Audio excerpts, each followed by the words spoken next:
Eh ben, rebonjour.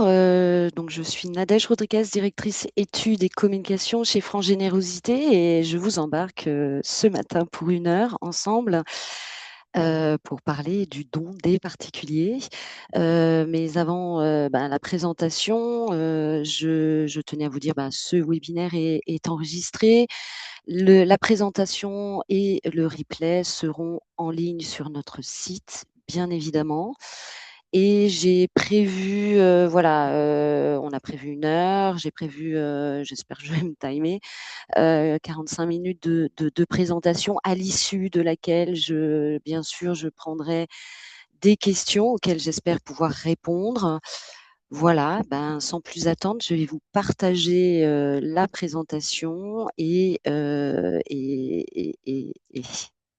bonne écoute, merci.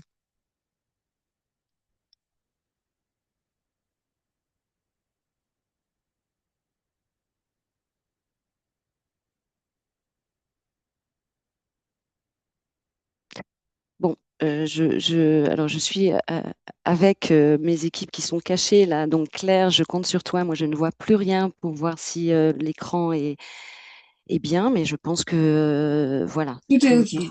tout est OK. Merci. Je vais être aussi accompagnée de Léo Voisin, notre nouveau chargé d'études qui m'aidera à prendre les questions, et merci de les adresser dans l'espace questions-réponses qui nous facilite la prise des informations. Allez, sans plus attendre, on y va. Donc voilà, la promesse, c'est se dire qu'est-ce qui s'est passé en 25, mais en regardant un petit peu en historicité aussi l'évolution du don des particuliers. Mais avant, je voulais faire une petite introduction sur la générosité plus large, donc des dons. Donc, mais avant, et là, déjà me présenter, donc je l'ai fait, mais me présenter d'où je parle, la structure France Générosité, pour ceux et celles qui ne nous connaissent pas. Donc, nous sommes le syndicat professionnel des organisations d'intérêt général qui font appel à la générosité du public. À ce jour, nous regroupons 177 associations et fondations. Nous existons depuis 28 ans. Et donc, qu'est-ce qu'on fait? En fait, on a 3 grandes missions. Donc, la première, qui est inhérente à un syndicat, c'est de défendre les intérêts du secteur, des organisations non lucratives qui font appel à la générosité du public. Le cœur, c'est d'accompagner nos membres. Donc, vous voyez à droite que ces 177 organisations rassemblent en tout cas plus que 3600 salariés, mais nous, ce sont aujourd'hui à date 3600 collaborateurs de ces organisations avec lesquelles nous échangeons, avec lesquels nous animons des groupes de travail qui sont le cœur de notre accompagnement, de mettre en commun les bonnes pratiques, les problématiques pour les résoudre ensemble. Et le troisième volet de notre mission, qui est plus large, qui ne s'adresse pas qu'à nos membres, c'est d'accompagner le développement des générosités avec 2 axes. Donc, la production de données pour documenter les évolutions du don en France. Et pour ce faire, on s'associe de plus en plus avec d'autres producteurs de données, que ce soit le public, le monde académique de plus en plus, hein. Et un autre volet pour développer la générosité, là, auprès du grand public. Donc, on ne collecte pas, mais on informe, on met à l'agenda des échanges et des discussions le don, à quoi ça sert, comment on y va et pourquoi. Donc voilà, après cette brève présentation, je vais rentrer dans le sujet avec une autre petite introduction avant de rentrer sur les dons des particuliers 25. C'était pour qu'on se resitue en global. Qu'est-ce que représente en France le mécénat d'entreprise, les libéralités, donc legs, don, assurance vie, et le don manuel. Et donc là, je vais m'adosser sur l'étude, le panorama national des générosités, une grosse étude qu'on adresse tous les 3 ans. La dernière a pris fin date, en tout cas la dernière date, c'était pour 2022. On fait une étude, un rapport, je pense que vous l'avez peut-être dit. Donc c'est à partir de cette étude qu'on peut estimer qu'il y a 9,2 milliards d'euros de générosité en France par rapport aux 3 générosités que je vous ai citées. Donc ça, c'était un petit peu en statique. Mais ce qui est intéressant aujourd'hui, c'est de voir en évolution. Donc je vais passer rapidement, mais c'est quand même intéressant. Bah, c'est les courbes sont en progression. C'est ce qu'on peut se féliciter en France. Donc, en mécénat, là, je parle des dons déclarés des entreprises au niveau de la DGFiP, de la fiscalité. Donc là, je ne suis que sur le mécénat déclaré, mais quand on observe en historicité, on voit une belle progression en montant, qui est les barres bleues, euh, qui cumule donc 2,6 milliards de mécénat déclarés en 22. Et ce que je voulais signifier, c'est que ça faisait une croissance de 9% moyenne annuelle sur cette période.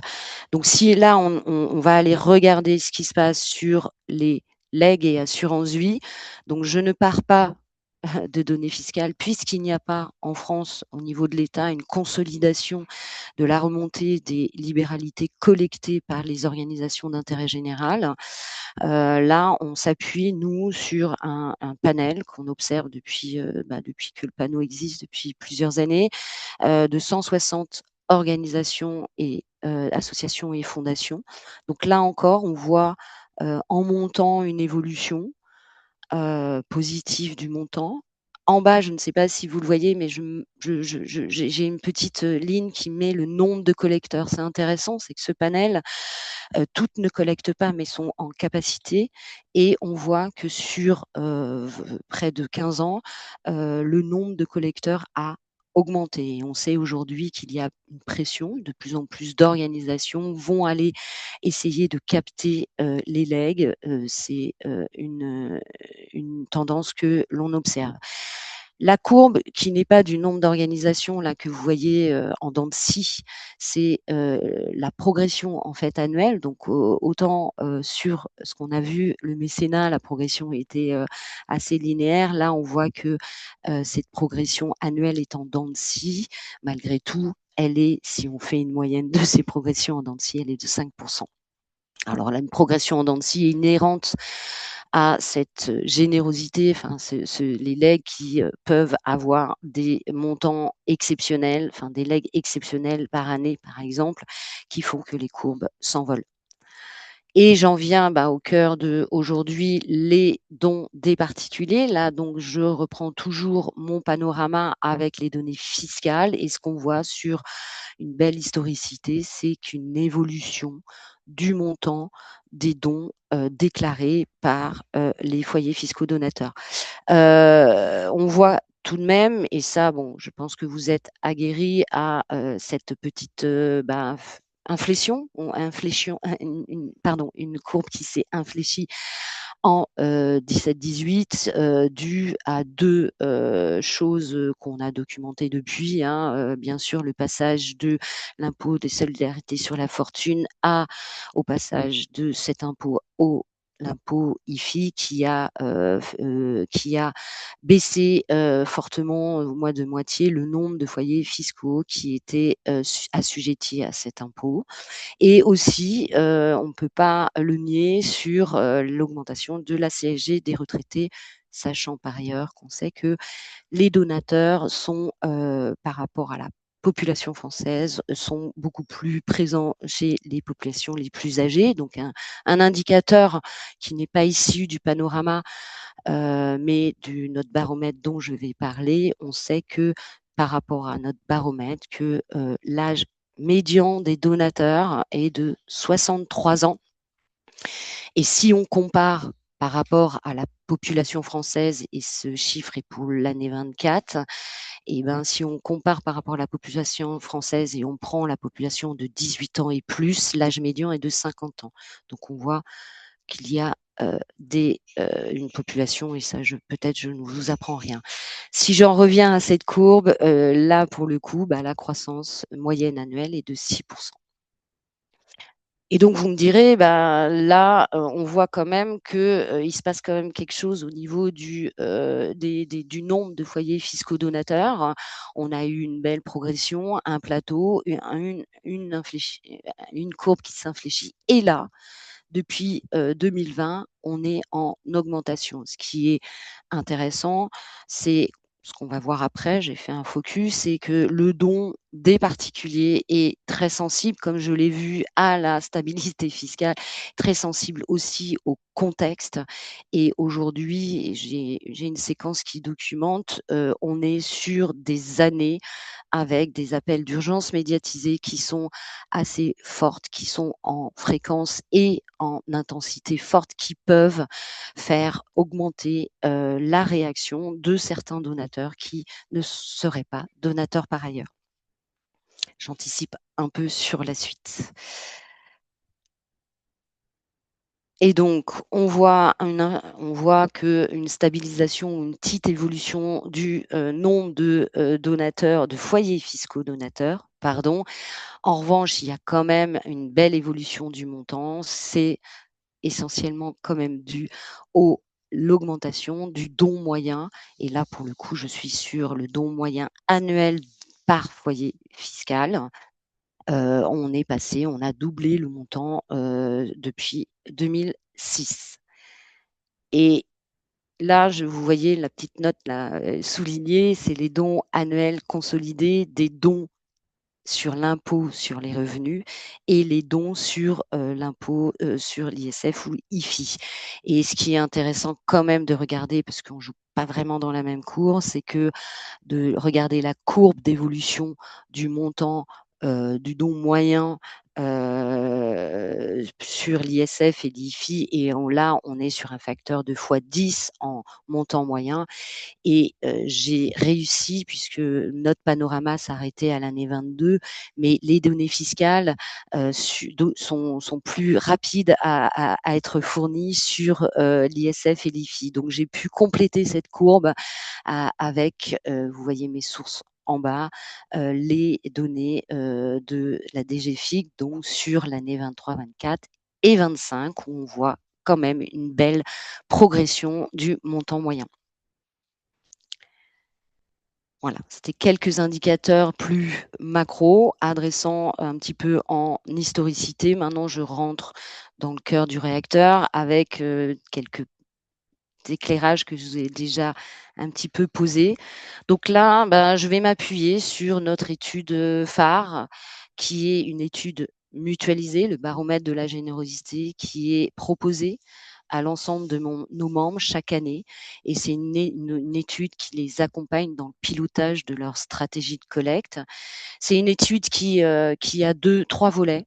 Un volet qui observe le don, à partir donc des dons collectés par les organisations qui participent. Il y a un autre volet qui va encore plus fin, avec, sur une vision qu'on appelle donateur, qui, après déduplication de l'ensemble des donateurs des organisations participantes, on peut observer des choses très fines sur, comment, toujours en historicité, se comportent ces donateurs.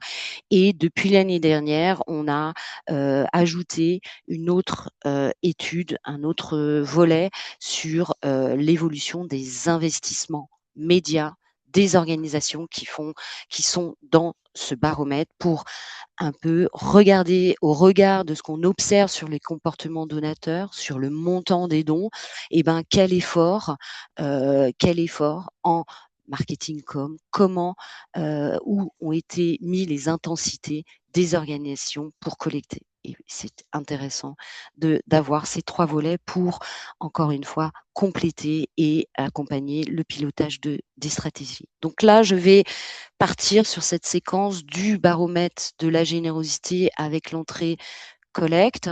Donc pour l'édition 25, nos membres étaient 55 organisations qui cumulaient en 25 1,1 milliard de dons.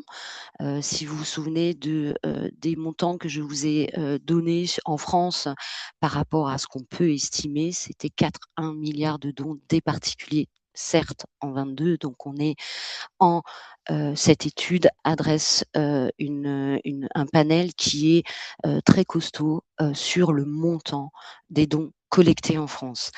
Petite précision et c'est pour la suite important, ces 55 organisations, donc par le fait de ce que je viens de dire, sont des gros collecteurs, hein, mais elles ont aussi des spécificités. Donc, un tiers sont des fondations reconnues d'utilité publique, donc qui peuvent capter du don IFI et comme on l'a vu précédemment, c'est des montants qui n'ont rien à voir avec les dons qui ne sont pas sollicités sur cette collecte. Et deuxièmement, on le verra aussi dans une séquence plus tard, la moitié de ces organisations réalisent des missions en face à face pour collecter du prélèvement automatique. Et donc, comme je le disais, c'est une étude qui prend les jeux de données de ces organisations sur une période très longue de 2004. Là, on s'est arrêté au 31 décembre 25. Ce qui est important, et peut-être que je suis un peu longue, mais j'aime bien être précise sur ce qu'on observe et quel est le périmètre de nos données. On est donc sur les dons des particuliers, on exclut les legs, la vente par correspondance, donc ce qui est produit à côté, qui n'est pas des dons, qui ne sont pas des dons, les dons exceptionnels de 250 000 euros et les dons fléchés sur les fondations abriquées pour celles qui sont des fondations abritantes. Et la référence, puisque je vais faire un petit zoom là-dessus, donc toutes mes analyses qu'on propose sont hors urgence médiatisée, mais j'y reviendrai, hors événement exceptionnel. Donc en 25, on a eu le Z-Events qui n'est pas compris dans cette étude et hors don des personnes morales, donc des entreprises, mais donc on est bien sur l'individu particulier. Alors, petit zoom sur nos 55 organisations. Ce qu'on peut dire, c'est qu'elles opèrent sur une pluralité de missions sociales. Et bien voilà, donc on y va. Le montant de la collecte, donc ce que vous avez pu voir, puisqu'on a sorti les quelques chiffres de cette étude, et pour dire que l'intégralité, bien sûr, de ces analyses ne sont réservées aux membres participants. Là, je vais vous donner quelques analyses en complément de ce qu'on a sorti au mois de mai. Donc, on sait à partir de cette étude qu'on a une belle progression, en tout cas de 3,6 du montant de la collecte des dons en 25 par rapport à en 24. Si on regarde en évolution par rapport à 10 ans, je retrouve mon creux 2018 que j'ai expliqué avant et là je préfère cette vision, là j'ai mis les évolutions, le taux d'évolution annuel sur cette période. Et donc, on voit que 2025 se démarque fortement des 3 dernières années, 22, 23, 24, où on était plutôt flat. Enfin, flat 2, c'est quand même pas rien, mais on va se souvenir que 22, 23, surtout, il y avait un taux d'inflation qui était très très fort et on avait fait à l'époque cette courbe. Donc là, je reprécise, cette courbe est en euros courant et on avait fait à l'époque, par rapport à ces années où il y avait une forte inflation, cette courbe en euros constants et on voyait qu'on était en négatif, voire en zéro. Donc on est sur une année qui fait partie des années fortes. Et donc là, je l'ai annoncé. Ce qui est intéressant, et donc nous, on exclut les dons qui ont été effectuées sur ce qu'on appelle les urgences médiatisées. Donc, ça n'adresse pas toutes les urgences, mais c'est celles qui ont été fortement donc médiatisées dans les médias larges et qui finalement sollicitent l'ensemble. Et on sait par rapport à cette courbe et donc par rapport à la longévité, l'historicité pardon qu'on a, et on avait Haïti, là je l'ai plus, mais c'était en 2010 que les Français répondent fortement.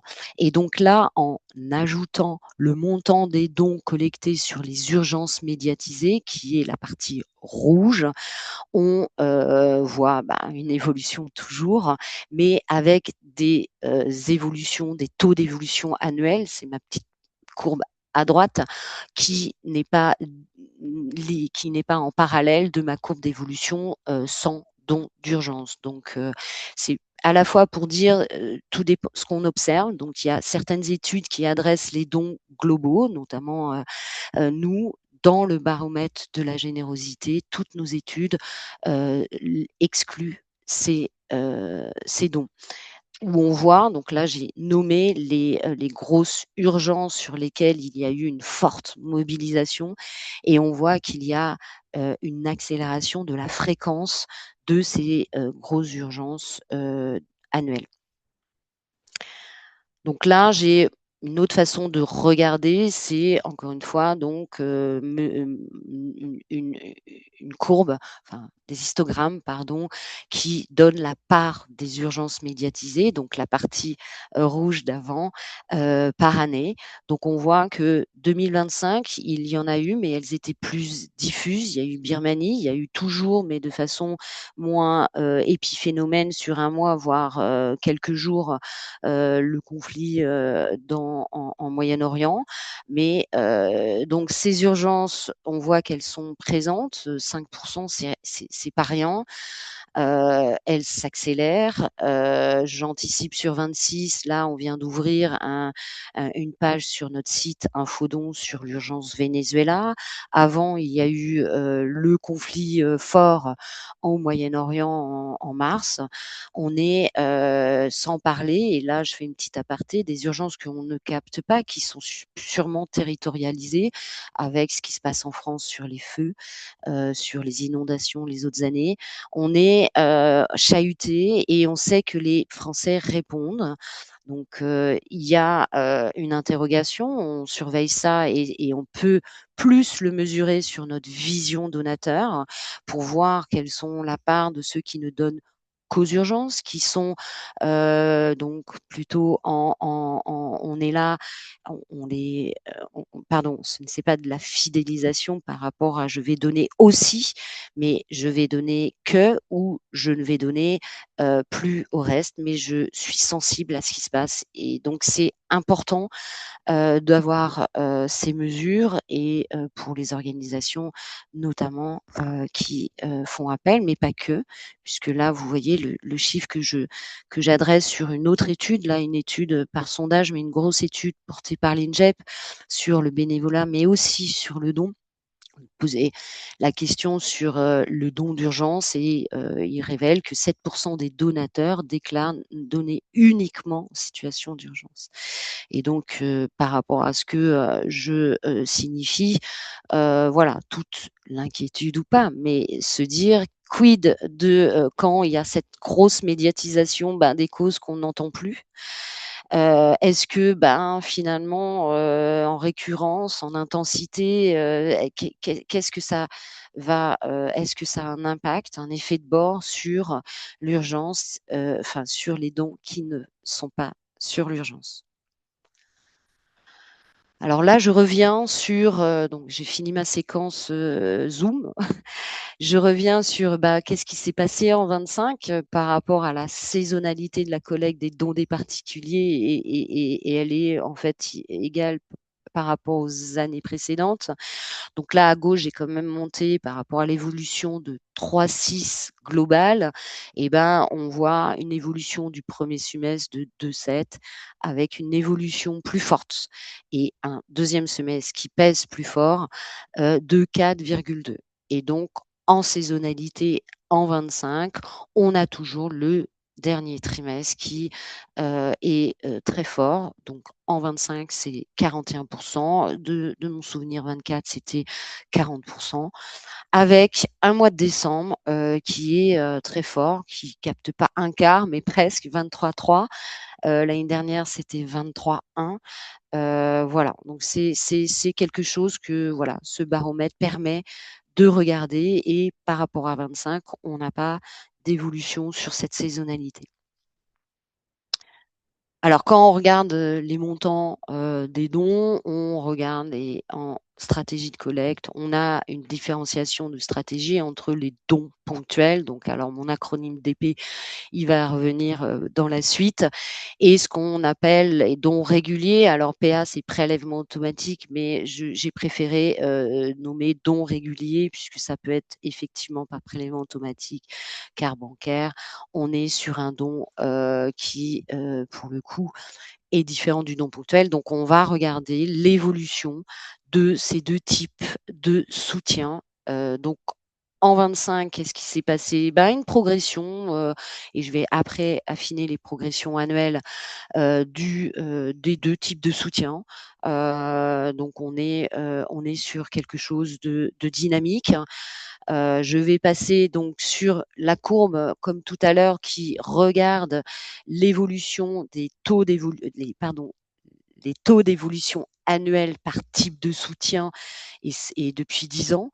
Donc, si je regarde la courbe en rouge, qui sont les prélèvements automatiques, les dons réguliers, on voit que ben, les taux d'évolution annuels sont toujours autour de 4, 5. Bon, il y a une année exceptionnelle, 21, un rattrapage, je pense, du Covid-20. Mais on est sur un trend qui est fort et qui est constant. Ce n'est pas tout à fait la même chose sur l'évolution de la collecte en dons ponctuels, où là, la courbe, elle est plutôt atypique sur plusieurs années. Donc, on est sur 2020, même si dans ces analyses, je n'ai pas compris les dons qui étaient topés sur l'urgence Covid. Il y a eu beaucoup d'effets de bord. Donc, on est en 2020 sur une très forte progression reprise du don ponctuel, mais depuis 2020, on était dans une progression négative de la collecte en dons ponctuels. Et donc, pour 25, on a une bonne surprise sur cette reprise. Alors, on a hâte de regarder 26. Est-ce que c'était un épiphénomène, ou on va aller vers un trend, ou en tout cas un plateau avec une évolution, une progression positive du don ponctuel dans la collecte? Donc là, on a vu en évolution, si on compare la part que représentent les dons réguliers dans la collecte totale, en 2015, c'était 37%. Elle augmente au fur et à mesure pour atteindre 10 ans après 45%. Et ça, c'est quelque chose d'intéressant. Je pense que c'est lié effectivement sûrement à aussi la prise des citoyens qui ont maintenant l'habitude des prélèvements pour un petit peu toutes sortes d'engagements, mais surtout, je pense aux stratégies des organisations qui collectent, où le don régulier permet d'avoir une plus grande visibilité sur ce que les ressources qui pourront être disponibles pour adresser les visions, donc les missions, pardon. Donc c'est un axe fortement investi dans les stratégies. Et puis il y a un autre phénomène, mais j'en parlerai plus tard.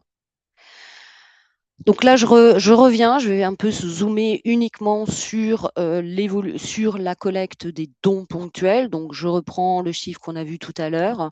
Donc en 24, on est à 3,2 avec une reprise positive de cette évolution. Donc là, j'avais cette courbe tout à l'heure. Donc là, voilà, mais je zoome uniquement sur les dons ponctuels. Donc on est non, pardon. Là, on était en montant. Désolée. Et donc, qu'est-ce que les montants sont positifs? Qu'est-ce qu'on observe en nombre de dons, donc en volume? Et ben, c'est pas tout à fait la même courbe. Donc, elle est baissière depuis 2014, avec un petit soubresaut en 2020, mais la tendance baisse, et en 2025, on est en stabilité. Donc, à la fois en 2025, on a une belle progression du montant, et peut-être qu'on arrive à stabiliser la chute, et donc on est en maintien par rapport à 2024 du nombre de dons. Donc, ce qu'on peut, et on met toujours au regard le montant par rapport au nombre de dons. On voit qu'on a un montant qui est quand même très fort, le nombre de dons qui est flat et donc qu'est-ce qui explique l'évolution, de la collecte en dons ponctuels? Bien évidemment, c'est la progression du don moyen, en dons ponctuels avec une progression de 4,1% entre 24 et 25 pour atteindre, encore une fois, dans le panel qu'on observe, un don moyen en don ponctuel de plus de 100 euros. Maintenant, si on observe la collecte de dons ponctuels, ce qu'on appelle de façon raccourcie par média, donc on distingue les dons origines qui viennent du digital, ce qu'on appelle les DP on, de la collecte, des dons qui viennent par tout autre canot hors digital, papier, tel événement avec une prédominance du papier tout de même. Et donc là, ce n'est pas donc des courbes inversées. Belle surprise. Alors, on est en progression constante pour les dons digitaux, mais 25 a une progression à deux chiffres, 14%. On était encore dans une belle progression 23-24, mais là, on est dans une accélération de cette progression. C'est encourageant. Pour la collecte des dons papier, on est pour le coup toujours dans un trend négatif avec une évolution négative de 1,8%. Et donc là encore, si on regarde ce qui se passe en part des dons online par rapport à la collecte globale, on voit qu'en 2019, ce qui est récent, là j'ai pas pris 10 ans, en 2019, 22% des dons ponctuels globaux étaient issus du digital et en 25, la part est de 36%. Donc là, je ne vais pas aller plus loin dans peut-être des explications de ce qui se passe. C'est quand même en 6 ans, avoir plus 14 points, c'est énorme. Donc, on a fait un colloque, là je vous ramène à un colloque que l'on a adressé fin d'année dernière, qui est, dont le titre était la générosité face à l'accélération des transformations digitales. Ce graphe illustre bien en tout cas une partie, et où on a mis en ligne toutes les interventions, les ressources. Pour ma part, j'avais fait un mix d'études pour un peu voir pourquoi, enfin, qu'est-ce qui pouvait expliquer cette observation. Voilà, donc je ne vais pas plagier ce qu'on a mis en ligne. Donc, je vous invite, quand vous aurez le temps, à avoir des compléments par rapport à ce phénomène. Donc là, j'ai fait toute une séquence sur les dons ponctuels. On va regarder un petit peu de façon, voilà, avec deux, trois indicateurs, ce qui se passe sur les dons réguliers. Comme on le voyait, il y a une évolution de 4,1% cette année, qui était à peu près identique l'année dernière. On est sur une belle progression constante des dons réguliers en montant. Ce qui est intéressant, et si vous vous souvenez de ce que je vous ai un petit peu dit sur les organisations qui font partie de ce panel, un tiers font des actions en face à face. Et donc, on retrouve, en tout cas au sein de ce panel et donc dans cette proposition de dispatch des dons réguliers par rapport au code origine. Et donc, on a isolé les dons qui venaient issus du face-à-face, c'est la partie en rouge, et les dons qui n'étaient pas issus du face-à-face en code origine. Et on voit une progression constante aussi pour le coup de la part des dons réguliers issus de ce mode de collecte à hauteur en 25 de 34%. Donc maintenant, un tiers, un peu plus d'un tiers, est issu de cette façon de collecter. Une autre, et je vais bientôt achever en tout cas cette présentation, un autre indicateur encourageant, en tout cas pour 25, c'est la reprise. Et là, je vais m'arrêter un petit peu sur qu'est-ce que veut dire les recrutements donateurs. La reprise du recrutement en 25. Donc, dans cette étude, on agrège donc toutes les données des organisations, mais on ne déduplique pas puisqu'on n'est pas sur la vision collecte. Donc là, on a cumulé le nombre de nouveaux donateurs par de chaque organisation participante. Et donc, on voit, et donc ce pour toutes les années observées par rapport au même panel, et donc on voit une progression positive de ces nouveaux donateurs de chaque organisation en 25 par rapport en 24. Et c'est un signe encourageant. Et donc là encore, je ne peux pas déjà vous en dire plus, mais on ira chercher dans la vision donateur après des duplications pour analyser finement ce phénomène qui quand même depuis 3 ans, 4 ans, on avait une baisse et donc on ira aller chercher des indicateurs pour expliquer toute partie de ce qu'on observe en 25. Alors, si je résume un petit peu, là, tout ce que je vous ai un peu raconté sur 25, en essayant, qui était un peu la promesse, de regarder sur l'historicité de ce qu'on peut dire sur cette année est-ce qu'elle était en rupture ou en progression, ou est-ce qu'elle accélérait des phénomènes que l'on observait déjà. Donc, on a en 25 une reprise de la collecte qui est effective. Alors, comme je le disais, les autres années, on était aussi à une progression de 2 qui n'était pas négligeable, mais il fallait mettre en regard l'évolution des courbes en euros constants qui était là pour le coup plus qui était négative, voire flat. On a une poursuite, là c'est dans la continuité du montant de la collecte des dons réguliers, les PA, plus 4,2%. Ce qui est là intéressant pour 25 et ce qui a peut-être, qui n'est pas dans le train des dernières années en tout cas, c'est la croissance, la reprise de la croissance de la collecte en dons ponctuels. La part des PA, elle progresse et là maintenant elle est à 45% de la collecte annuelle. On a, alors là c'est un trend qu'on observe sur le digital en dons ponctuels, on a mais là une belle accélération en 25 à 14%.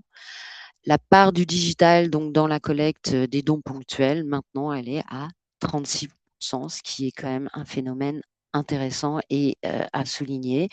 Et on est là sur une année un peu avec un indicateur qui aussi est positif sur le rebond des nombres de recrutés. Je viens d'en parler. Alors, et pour 26, je n'ai pas de boule de cristal, on n'a pas remonté les données, l'année n'est pas finie, on sait que 41% de la conduite est sur les 3 derniers mois de l'année, mais on est vigilant, on a des indicateurs effectivement positifs pour 25, encore une fois, sur le panel, sur ce barreau, mais qui corroborent avec d'autres sondages qu'on a pu faire auprès des Français en 25, notamment sur notre baromètre image auprès de 4000 Français. Donc, on est sur une année avec une belle engagement des Français dans le don. En 26, voilà, j'ai déjà signifié qu'il y avait déjà 2 urgences. Je ne sais pas dans quelle mesure elles seront suivies. L'inflation qui a eu une reprise, en tout cas en avril, j'ai pas remis mes chiffres là, mais c'est un signe qui peut perturber fortement les choix de Français pour donner, en tout cas sur le montant peut-être. Et on est dans un contexte de déstabilisation, et le mot est peut-être faible, qui appelle à la prudence, peut-être à l'attentisme, donc par rapport à la situation des conflits qui se passent, qui s'accélèrent, et puis l'interne, en tout cas en France, on va aussi vers des peut-être perturbations. Je vois l'heure, donc voilà, il est 10. J'avais alors un petit bonus, donc là on était sur le sujet que je vous avais promis entre guillemets. J'avais un petit bonus, je vais vous l'adresser vite, je vous laisserai peut-être le digérer après en prenant le PPT. Pour là, on observe les montants, on observe. Je voulais adresser autre chose sur le don, parce que ça ouvre peut-être pour vous aussi dans dans un contexte où il y a effectivement de plus en plus de collecteurs, de plus en plus les Français sont sursollicités, l'économie de l'attention, c'est pas, enfin, c'est un petit peu la fatigue aussi. On est dans une pression en fait et de se dire comment moi je peux démarquer ma cause, comment je peux finalement sortir du lot et toucher les les citoyens et les faire s'engager pour ma cause. Donc, j'ai pas la recette. Hein. Je sais qu'il y a plutôt voilà, des groupes de travail qui, enfin, puis entre vous, vous échangez. Il y a d'autres études aussi qui peuvent donner des inputs. Cette étude vous permet de regarder par rapport à ce qui se passe sur les médias et sur les dons. Mais je voulais, voilà, vous faire part d'autres métriques, on va dire, qui sont hyper importants dans la réponse aux dons, en fait. Qu'est-ce qui compte sur le don? Et ben, en regardant, en allant chercher des études sur finalement, au-delà des critères sociodémos qu'on a l'habitude de regarder, et ben, si on regarde un petit peu les personnes, si elles sont je vais le dire autrement, quel est leur comportement prosocial, et ben, en regardant les individus par rapport à leur participation à un groupe, ce qu'elles sont, et ben, on voit à travers cette étude qu'il y a une incidence, une corrélation forte entre l'effet de participation, le fait d'être qui participer à un groupe et le fait de donner ou et là il y a aussi l'indicateur sur le fait de s'engager bénévolement. Ça c'était une des voilà des pistes de réflexion, peut-être qui poussait des actions que vous faites sûrement déjà, mais c'est intéressant d'avoir ça aussi en tête. Une autre une autre chose que je voulais porter à votre connaissance, si vous ne le saviez pas, il y a aussi un effet et qui est là encore, toute chose égale par ailleurs, si on compare par rapport aux indicateurs qu'on a l'habitude de regarder sur les profils par âge, par sexe, par catégorie socio-professionnelle, la composition du foyer, et ben si on regarde les personnes, si on regarde les individus qui ont eu dans leur enfance ou proches d'eux des personnes qui ont été donateurs, et ben ces personnes ont une proportion beaucoup plus forte de données. Donc on a une chose intéressante, c'est que la transmission de l'acte de générosité est très important et c'est quelque chose qui peut alimenter peut-être vos réflexions et vos actions. Alors, j'en ai fini de ce petit présentation bonus. J'espère que j'ai pas trop été trop rapide. Je vais essayer de me mettre de Alors, dézoomer. Donc, il y avait hop. une question, Nadège. Attends, je finis le partage. Hop. Et merci de votre attention. J'ai peut-être été un peu rapide. Allez, merci Léo. Donc, il y avait une question sur, sur les résultats que tu as présentés à partir du baromètre, puisque le panel du baromètre repose sur 55 grandes associations et fondations. Et la question était de savoir si on disposait d'éléments qui permettaient de savoir si la dynamique de croissance qu'on observe sur ce panel-là peut aussi être observée sur les petites associations qui sont la grande majorité du tissu associatif Ouais. français, ça évidemment. Et oui, parce que effectivement, l'érosion des petits dons pourrait être un élément de dynamique différent sur ce tissu-là. Et ben, malheureusement, je n'ai pas de grosses bases de données de l'ensemble des dons des plus petites structures. Donc, mais je l'ai dit à demi-mot, mais je vais quand même. Alors non, je ne peux pas le savoir, en tout cas de ce prisme-là, en ayant les jeux de collecte de ces organisations. En revanche, on a un indicateur qui, pour nous, qui est là du déclaratif des Français. Donc, on adresse une étude, le baromètre image et notoriété, à 4000 personnes chaque année au mois de mars. Donc, on a fait cette étude en 25 et on leur pose la question sur plein de choses. C'est encore une étude mutualisée, donc les données, en tout cas les principales et données sont réservées aux membres qui participent, mais il n'empêche qu'on leur demande s'ils donnent. Donc, voilà, on regarde s'ils sont donateurs réguliers et on leur pose expressément la question de est-ce qu'ils ont donné en 25 et est-ce qu'ils ont donné plus, moins, et voilà, et s'ils ont arrêté leur don. Bref. Et donc l'indicateur de mars 25 sur un sondage auprès de 4000 personnes, c'est qu'on avait une progression positive de nombre de personnes qui nous disaient avoir donné en 25. Et donc, on est sur, en tout cas, cet indicateur est intéressant. Après, effectivement, la question qu'on se pose, et je l'ai dit aussi, c'est qu'il y a une pression, il y a de plus en plus de collecteurs, bah, où il va, où vont ces dons. Donc là, moi, j'observe sur ce panel que les dons sont allés au moins là. Pour le reste, malheureusement, je n'ai pas d'études.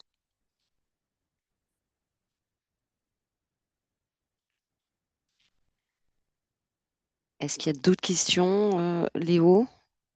Alors, une qui vient d'arriver. Alors, quand on parle de dons effectués par voie digitale, est-ce qu'on parle des réseaux sociaux? Et ça serait intéressant de voir par quels canaux les donateurs sont le plus touchés. Alors, ben oui, oui, oui, oui, réseaux sociaux, bien sûr. Alors, bon, ben là, je peux pas aller fin, hein, comme vous le dire, l'intégralité des indicateurs sont livrés pour ceux qui participent, mais euh, je vais répondre. C'est une réponse de Normande, mais on ne peut mesurer que ce qu'on peut, en tout cas, avoir en finesse d'analyse et de données. Donc, donc, certaines organisations sont en capacité d'aller fin sur le code origine digitale. Donc, est-ce que c'est search, est-ce que c'est display, est-ce que c'est voilà sur différents. Donc, aller nourrir et affiner quelle est finalement vraiment l'origine digitale. Donc, on a partiellement dans notre vision investissement des données hyper intéressantes sur ces différents canaux.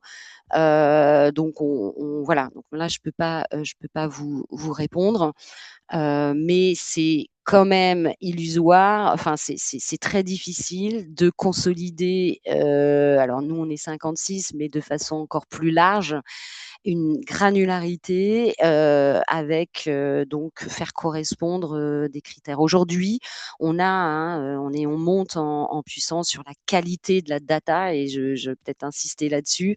Mais voilà, voilà. Donc là, j'ai vraiment ma casquette data, donc on on mélange pas tout, on n'est pas. Donc voilà, on a des indicateurs intéressants.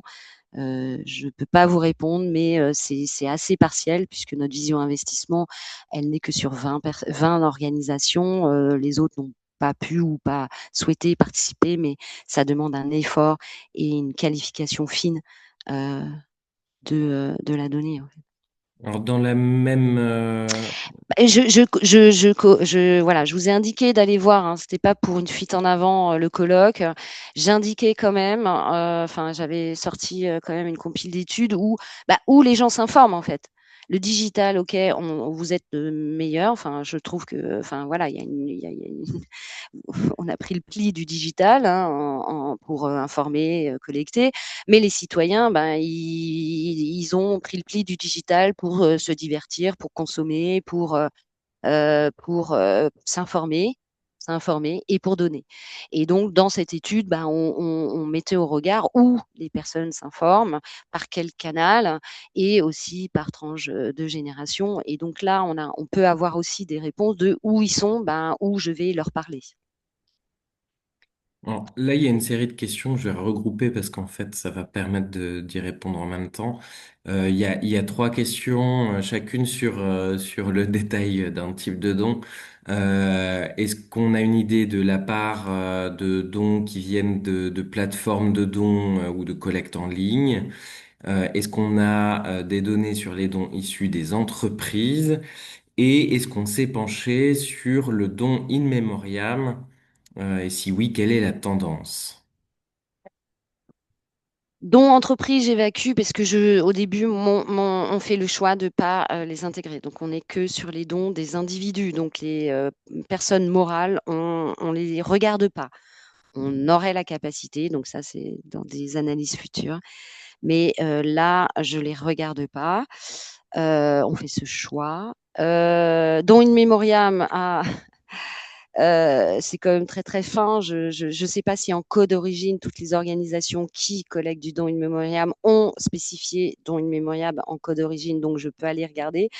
Par rapport à ce baromètre qui est quand même on le regarde pas. Je regarderai s'il y a des codes. En revanche, bah, c'est un sujet qu'on regarde et dans lequel on a un groupe de travail au sein de France Générosité sur le don in memoriam, puisqu'on a observé depuis plusieurs années, et puis on a regardé le comparatif anglo-saxon où c'est quand même une manne en montant de collecte. On a fait voilà on a posé une question dans le sondage dont je vous parlais tout à l'heure en mars 25 sur est-ce que les Français, est-ce qu'ils avaient déjà fait un don en mémoire d'un proche au profit d'une organisation d'intérêt général. Je suis surprise et un tiers de la population française dit oui. Et le chiffre intéressant, c'est qu'il y a un pourcentage très fort de ceux qui ont fait ce don et qui continuent à s'engager pour la cause qu'ils ont soutenue à cette occasion. Donc là, c'est voilà, je suis généreuse aujourd'hui, je vous donne ces indicateurs, mais dans le baromètre, non, je n'ai pas spécifiquement, en tout cas, regardé ce code. Et sur les plateformes de dons collecte en ligne, peut-être. Plateforme de dons, c'est les cagnottes en ligne dont on parle. Voilà, donc c'est les pages J'imagine. de dons de vos organisations. Bon, mais donc sur les cagnottes en ligne, pareil que le don in memoriam, j'ai pas cette finesse, en tout cas dans mes analyses là. On pourrait aller chercher, on les sort pas à ce stade.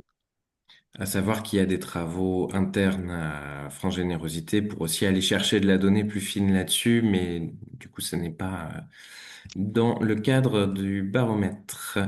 Il y avait une question dans le chat. Les 45% que représentent les PA, est-ce que c'est en nombre de dons ou en valeur? En valeur, c'est en montant. Eh bien, pour le moment, il n'y a pas d'autres questions. Bon, j'espère que je ne suis pas allée. J'ai l'impression que j'ai pris un TGV ce matin. Voilà, c'est toujours délicat pour moi de ne pas vous voir, d'être devant, face à mon écran. J'espère que bah, cette présentation vous a été ou sera utile. Je vais nourrir aussi peut-être cette présentation avec quelques inputs d'autres ressources ou liens pour toujours bah, vous être utile bah, dans vos stratégies de collecte. Voilà, donc s'il n'y a pas d'autres questions, on est bien dans les temps, donc Alors, peut-être une dernière question. Sur la part de collecte des dons réguliers, quels canaux sont les principaux drivers en 2025 en dehors du face-à-face? bah, on a le digital qui progresse, qui n'est pas majoritaire. On a bah, le papier, hein, comme pour le don des ponctuels, hein, même si le don ponctuel online représente 36, on est quand même en papier pour le reste, donc ça chute, mais on est quand même traditionnellement notre secteur à certains donateurs. Après, il faut aller regarder finement ce qui se passe en prospection, en fidélisation. Donc là, voilà, ce baromètre permet vraiment avec finesse pour d'analyser ça, mais voilà ce que je peux vous dire.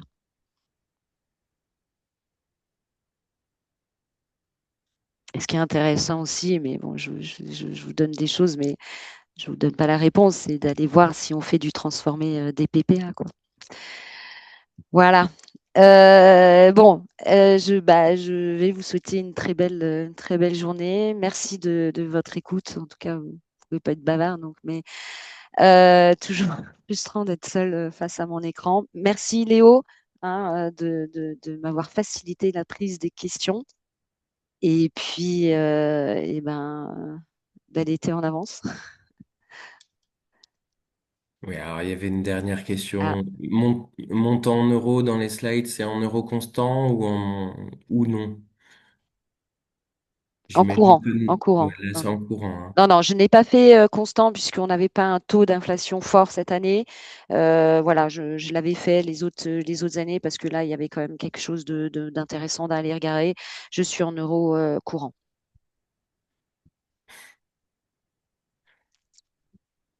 C'était peut-être la dernière question. Merci.